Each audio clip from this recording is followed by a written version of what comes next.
L'histoire du peuple juif vous intéresse ? Retrouvez Liana Gurfinkel dans Un jour notre histoire sur Studio Kalita. C'est tous les matins pour découvrir ensemble les événements et les personnages qui ont fait notre histoire.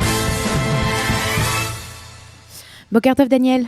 Boker Tov Eliana, merci d'être avec nous ce matin encore sur studiokalita.com pour nous présenter votre chronique Un jour notre histoire qui est consacrée aujourd'hui 8 novembre 2017 au 75e anniversaire. Voilà, c'est encore un anniversaire rond et important de l'opération Torche. Alors, il faut repartir un petit peu en arrière. Pour nos auditeurs qui ne sont pas nord-africains ou qui ne sont pas algériens en particulier, ou qui ne connaissent pas l'histoire, eh bien, rappelez-nous un peu ce qu'était l'opération Torche. Exactement. Alors, il faut rappeler que pendant la Seconde Guerre mondiale, eh bien, l'Afrique du Nord, qui est aux mains de la France, puisque tombe sous le contrôle du gouvernement de Pétain, donc de Vichy.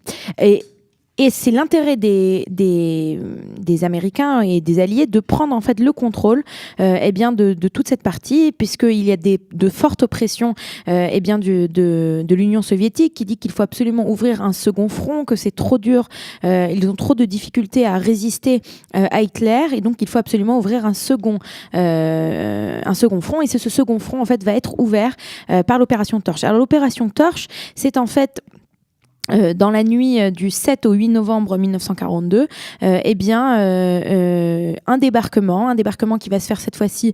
On connaît très très bien le débarquement en Normandie, mais cette fois-ci on a un débarquement qui va se faire donc en Afrique du Nord. Alors, il faut rappeler qu'en Afrique du Nord à cette époque on a l'Afrika Korps, qui est donc l'armée allemande sous les ordres du général Rommel, et donc il est très très important de débarquer à ce moment-là. Donc le gouvernement de Vichy, qui est bien implanté en Afrique du Nord, a un petit peu peur de ce débarquement américain. Et il faut aussi rappeler qu'à cette époque, on a quand même beaucoup de patriotes français qui sont sur place. Et on a surtout en Algérie, on a des juifs à qui on a retiré en octobre 1940 la nationalité française. Et on les a déchus de leur nationalité. Et eux, depuis très longtemps, ont formé des groupes de résistance, et leur action va être l'action principale de la libération, en particulier d'Alger, dont je vais parler tout de suite. Alors il faut rappeler que ce débarquement proprement dit du 8 novembre 1942, on a un peu plus de 100 000 hommes qui sont placés sous le commandement du général Eisenhower, qui débarquent donc en Afrique du Nord et qui sont quand même accueillis sous le feu de la mitraille vichiste au Maroc. Alors, à Alger, les choses vont être différentes, puisque on va avoir un putsch militaire, puisqu'on va avoir le renversement du gouvernement de Vichy à Alger par 400 résistants. Alors, il faut dire quand même que dans ces 400 résistants, on a sur 377 personnes qui vont se présenter, plus exactement, on en a 312 qui sont juives. C'est quand même un chiffre extraordinaire et à prendre en considération. Ils ont entendu dans la nuit du 7 au 8 novembre le message codé à la BBC qui dit « Allô, Robert, Franklin arrive ». Ils comprennent que cette nuit, l'opération va débuter. On a prévu au départ de réunir 1 millier d'hommes pour neutraliser tous les services clés, les administratifs et militaires d'Alger. Au final, on n'aura que 377 personnes qui vont venir, et une grande majorité sont juives. Alors, pour rentrer un tout petit peu dans les détails de l'opération, Alger va être divisée en 5 secteurs, et à 1h du matin, à l'heure convenue, les commandos passent à l'attaque. Ils vont neutraliser tous les centres de commandement civils et militaires d'Alger, et au même moment, les Alliés débarquent à l'ouest et à l'est de la ville.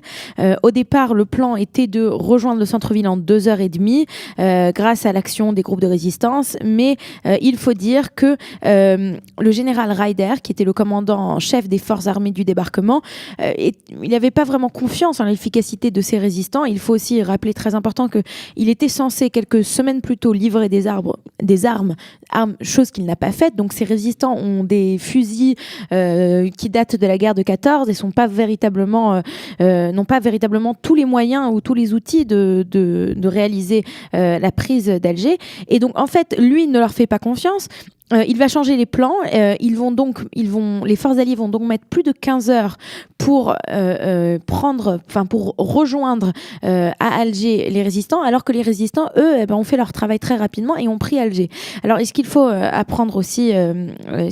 rappeler, qui est quand même très triste, c'est que au moment où donc on prend le contrôle de la ville d'Alger et que les alliés prennent le contrôle de la ville d'Alger, alors ils ne savent pas très bien quelle est leur position vis-à-vis du statut des Juifs et vis-à-vis des résistants, et on va avoir affaire à une situation complètement folle où bien ces résistants qui ont aidé les Alliés, qui ont permis à la libération d'Alger, vont être mis en prison pendant plusieurs jours. Parce qu'ils ne savent pas, en fait, les Américains ne savent pas où se placer et quoi décider. Alors j'aimerais juste rappeler qu'il y a un journal d'idées juives américaines qui s'appelle Mosaïque, qui a écrit un article dessus il y a quelques semaines, et qui disait en fait que on pourrait quelque part voir dans ce débarquement en Algérie le début d'une politique de la politique américaine vis-à-vis de l'État d'Israël un peu plus tard. Et alors la relation qu'ils font, c'est quand on a besoin en quelque part des Juifs, ils nous aident, c'est très bien, mais leur donner un statut à 100% et les reconnaître totalement, ça c'est beaucoup plus compliqué. Bon, ça c'est pour une autre fois.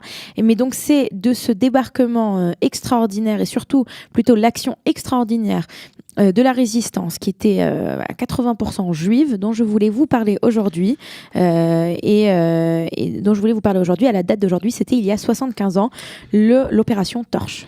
Merci beaucoup Eliana Gurfinkel de nous avoir rappelé cette page d'histoire, et je dois préciser que notre invité vers 8h50 maintenant sera Émile Moiti, qui est originaire d'Alger, qui a lui-même été témoin donc de ce débarquement des forces alliées à Alger le 8 novembre 1942. Il nous racontera ses souvenirs dans quelques instants sur studiocalita.com.